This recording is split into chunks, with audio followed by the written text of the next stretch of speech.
Israel बहुत खतरनाक देश है, 6 देशों से लड़ रहा था।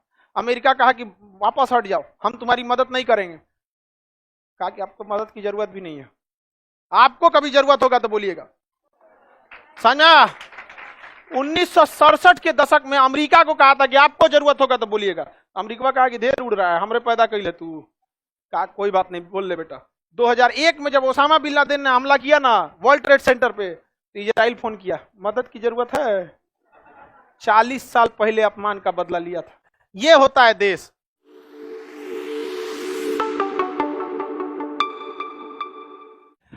ब्रिटेन ने सऊदी से कहा कि द्वितीय विश्व युद्ध में हमारा साथ दो, फिलिस्तीन तुमको दे देंगे। तो सऊदी अरब साथ दे दिए। मिस्र से कहा कि तुम हमारा साथ दो, फिलिस्तीन तुमको दे देंगे। और फ्रांस से कहा ब्रिटेन कि हमारा साथ दो, द्वितीय विश्व युद्ध में फिलिस्तीन तुमको दे देंगे। तीनों से वादा कर दिया। समझा गया? और दुनिया में सबसे ज्यादा दिमाग था यहूदियों के पास, पैसा था यहूदियों के पास। यहूदियों से कहा कि तुम हमारा साथ दो, तुम्हारे लिए एक अलग देश बना देंगे फिलिस्तीन के ऊपर। समझ रहे हैं? सबसे ब्रिटेन का साथ सऊदी ने भी दिया, मिस्र ने भी दिया, फ्रांस ने भी दिया, यहूदी ने भी दिया। किस उम्मीद में? फिलिस्तीन। अब फिलिस्तीन के लोगों को पता नहीं है कि हमारा विभाजन होने वाला है, उनको पता नहीं कि हमारे बोली लग चुकी है, बिकेंगे अब हम यहाँ। द्वितीय विश्व युद्ध जब खत्म हुआ तब अमेरिका की जीत हो गई। अमेरिका ब्रिटेन ये सब क्या हो गया, सब जीत गया। सब ये सब प्लान बना के जानते हैं क्या किया? सब यहाँ बम्बार्डमेंट करके मारा, सब इतना रद्द करके कि फिलिस्तीन के लोग भाग गए यहाँ से, भागे यहाँ से। यहूदियों को दे दिया टैंक, हथियार, गोला बारूद यहूदियों को, और यहूदियों से कहा मारो जितना मार सकते हो। मारा, फिलिस्तीन के लोगों के लाश बिछा के रख दिया। अमेरिका कहा क्यों मार रहे हो? समझ में गया? अब मान के चलिए हम ही किसी को अलग में बुला के कह दे कि देख बाहर में हम समझाएंगे कि तुमको चुप चुप, लेकिन अंदर से धोते रहना, तो हम बाहर कितनों कहेंगे काय मार रहे हो, तो और मारेगा। समझा? तो अंदर से यहूदियों को समझा दिया था कि साफ कर देना है फिलिस्तीन वालों को पूरी तरह से। हम समझाने आएंगे, ब्रिटेन आ रहा है समझाने, अरे ये गलत है, मानवाधिकार का उल्लंघन है, किसी की जान नहीं ले सकते। अमेरिका का एकदम हत्या कर रहे हैं, ये नहीं है। मुसलमानों पे अत्याचार हम नहीं देख सकते, ये गलत हो रहा है। अरे ससुरात तो नहीं, ढोलक बना के रखा है, सो दोनों ओर से पीटता है सब। समझ में आया कि नहीं आ गया? ये लोग को समझे में नहीं आता, समझ में आ रहा है कि नहीं आ रहा? अब यहाँ पे पूरा देश कौन था? फिलिस्तीन। कब्जा कौन कर दिया? यहूदी। यहूदी, इसे अंग्रेजी में कहते हैं ज्यूज। ज्यूज वाले कब्जा कर लिए। अब ज्यूज के सामने समस्या थी कि यार किसी ना किसी देश में जाओ, किसी ना किसी देश में जाओ, वरना इनका यहूदियों का कोई देश ही नहीं था। मराते कहां जाते यहाँ पे? तो ये अपने अस्तित्व बचाने की लड़त है। हथियार अमेरिका, ब्रिटेन, फ्रांस सब मार के धो दिया। इन लोग को लग रहा था कोई इनके लिए बचाने आएगा। यहाँ पे कौन आएगा? भगवान बचाने आता है जी। भगवान को बचाना था तो हाथ पर काहे दिया था? नहीं समझे? आगे बढ़े। अब यहां पर पूरा विभाजन हो गया इससे, और अब बीच में चलाया यूएनओ। यूएनओ ये अमेरिका का दलाल है। यूएनओ जो अमेरिका चाहेगा वही होगा।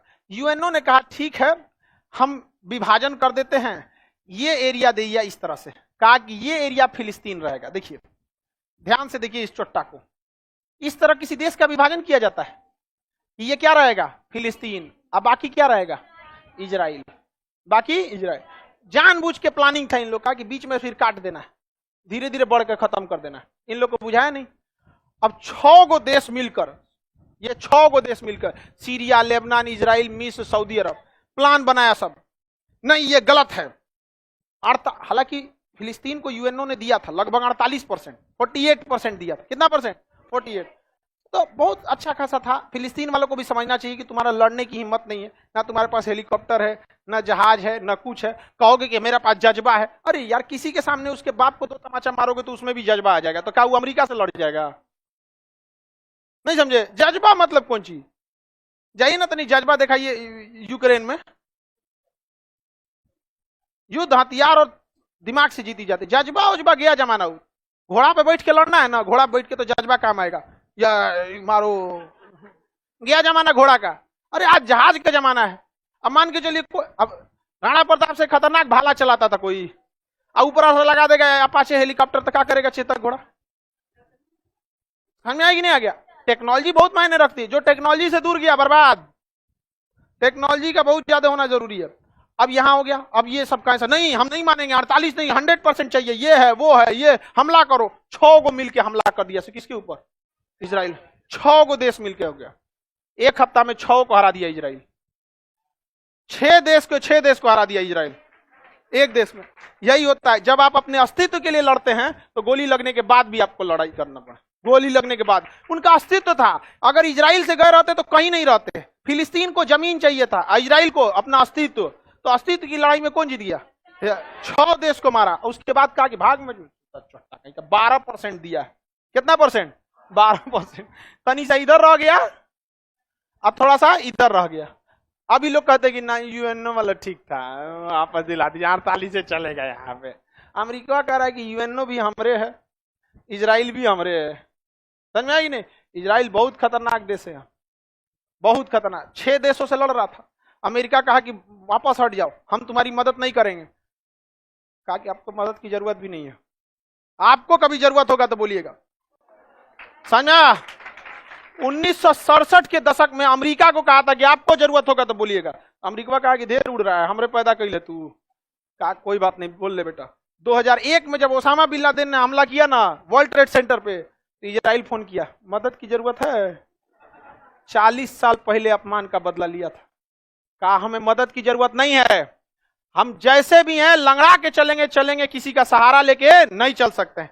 ये होता है देश इजराइल। जैसा भी आप जितना भी गाली दे दीजिए इजराइल को, देखिए जिससे नफरत करने वाले लोग हैं नफरत करेंगे। आपका काम पढ़ाई करना है, आप सीखिए किसी से। समझ में आ नहीं आ गया? 6 देश को अकेले हरा देना, और उस समय हरा देना जब उसके यहाँ रेडियो स्टेशन नहीं था इजराइल के पास। यहाँ पे हरा दिया, अब इधर उधर टुकड़ा कर दिया। उसमें भी अब इसमें शहर बनाया है A, B, C इस तरह से। इसमें बीचों में जो काला घेर दिए ना, वो किसका कब्जा है? इजराइल का। ये पूरा येलो वाला जो देख रहे हैं फिलिस्तीन, वो भी कंप्लीट नहीं है, उसमें भी कब्जा किया कौन? इजराइल। अब देखिए फिलिस्तीन वालों के पास है, इजराइल वालों के पास है। अब इसमें एक और नया नौटंकी। इजराइल की राजधानी जेरूशलम। क्या नाम है? जेरूशलम। जेरूशलम में जो यहूदी थे, कौन थे? यहूदी के जो मतलब पैगंबर थे या जो उनके प्रोफेट थे या जो भी कहते हैं, वो हजरत मूसा थे। मुसलमान भी कहते हैं कि हाँ हजरत मूसा थे। ईसाइयों के जो थे ईसा मसीह थे। और जो मुस्लिम हैं उनके मोहम्मद साहब है। देखिए इस्लाम वाले कहते हैं कि ये भी हमारे पैगंबर थे, और ये भी हमारे पैगंबर थे, और ये भी हमारे पैगंबर है। इससे पहले और पैगंबर थे। समझ में आ गया कि नहीं? और भी पैगंबर आए थे। 1.25 लाख पैगंबर की चर्चा। जैसे जैन धर्म में 24 तीर्थंकर, बौद्ध और ये सिख धर्म में 10 गुरु, वैसे इस्लाम धर्म में कितने पैगंबर? 1.25 लाख। तो मुसलमानों का कहना कि ये भी हमारे पैगंबर, ये भी पैगंबर, ये आखिरी पैगंबर। अतः यह सबसे ज्यादा इन्हीं का जो मतलब उपदेश है सबसे लेटेस्ट है, अपडेट कहिए तो एकदम यहाँ। ईसाई कहता है कि नहीं, ईसा मसीह ईश्वर के बेटा थे, क्योंकि ईश्वर एक सर्वशक्तिमान, एक शक्ति की तरह है। वो उसका शरीर रूप का नहीं कि उसका बेटा होता होगा। तो ईसाई इसमें मतभेद हो गया। और यहूदी कह रहे हैं कि हमारे अभी आखिरी पैगंबर आए नहीं है, आने वाले हैं। समझ में आ गया कि नहीं? मतभेद समझ में आ गया? तीनों क्या, और तीनों के जो एंसेस्टर माने जाते हैं हजरत इब्राहिम। क्या माना जाता है? इब्राहिम। क्या है? इब्राहिम, हजरत इब्राहिम। तो यहूदी भी कहता है कि नहीं, जो हजरत इब्राहिम थे वो मेरे थे। अमेरिका भी कहता है इब्राहिम मेरे। थोड़ा सा अंग्रेजी में नाम उलाट देता है, एब्राम करता है, इब्राहिम। समझ में आ गया नहीं? इब्राहिम। अब गंगा को गंगेज कर देता है, राम को अगवा रामा एक लेटर लिख देता है, नहीं समझे? नील नदी को नाइल लिख देता है। तो समझ में आ गया कि नहीं? तो ये भी क्या मानते हैं? हजरत इब्राहिम। मोहम्मद साहब भी हजरत इब्राहिम। और हजरत इब्राहिम ने हज पहली बार चालू किया था। जो मुस्लिम हज में जाते हैं ना, उन्हें नहीं चले। और काबा जो बिल्डिंग है काले रंग की, मक्का मदीना में जो है काबातुल्ला, वो किसने बनवाया था? हजरत इब्राहिम। तो ये सबको मानते हैं। इसीलिए इन तीनों धर्मों को क्वेश्चन भी पूछा था, इब्राहिमिक रिलीजन में कौन कौन आता है? यहूदी, ईसाई। अब ध्यान दीजिए, यहाँ अब बवाल चालू होता है कहां से।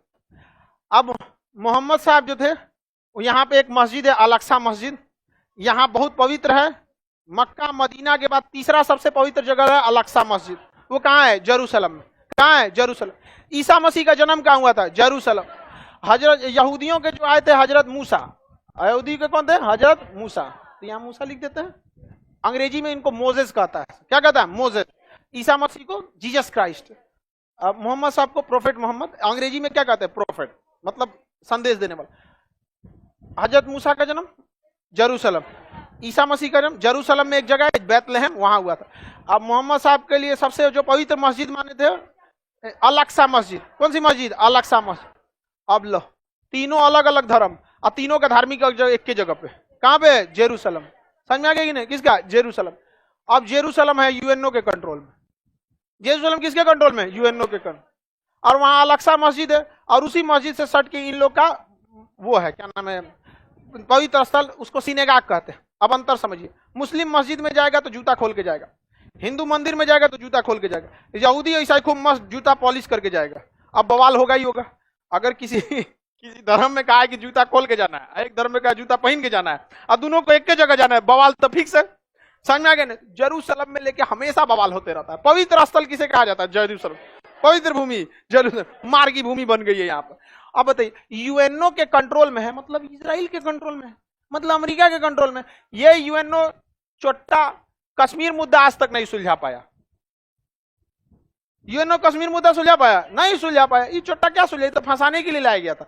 अंग्रेजों की चाल है, लड़ेंगे नहीं, दूसरे से लड़वाएंगे, लड़ाएंगे हम ही, शांत भी हम ही कराएंगे। क्या कर लीजिएगा? कुछ नहीं कर पाएगा। तो ये जेरूसलम समझ में आ गया कि नहीं आ गया? किसी को दिक्कत? 3 धर्मों का पवित्र स्थल। हाँ बताइए, फिलिस्तीन तो इतनी समय रह गया। इधर वाला कहलाता है वेस्ट बैंक, इसे क्या कहते हैं? West Bank. ऐसे कहते हैं गाजा पट्टी। क्या कहते हैं? गाजा पट्टी। तो ये जगह गाजा पट्टी, अभी मार रहा है ना इजराइल, गाजा पट्टी में मारा है मिसाइल। इजराइल का टारगेट है 2030-35 तक गाजा पट्टी को समेट लेंगे, और इसको धीरे धीरे एक गांव करते करते करते करते लगभग 50 सालों में इसको भी खत्म कर देंगे। देखिए कितना इन लोग का सोच आगे होता है, धीरे धीरे धीरे धीरे धीरे धीरे। अगर इस हिसाब से हम लोग भी बड़े रहते कि एक गांव कब जाना है, तो अब तक पीओके आ गया रहता। समझ में आ गया? तो हम लोग की सोच थोड़ी वही गांव वाला लाठी निकाल सजुरा, हमारा खेत में तोड़ भैंस गईलो, मार 4-4।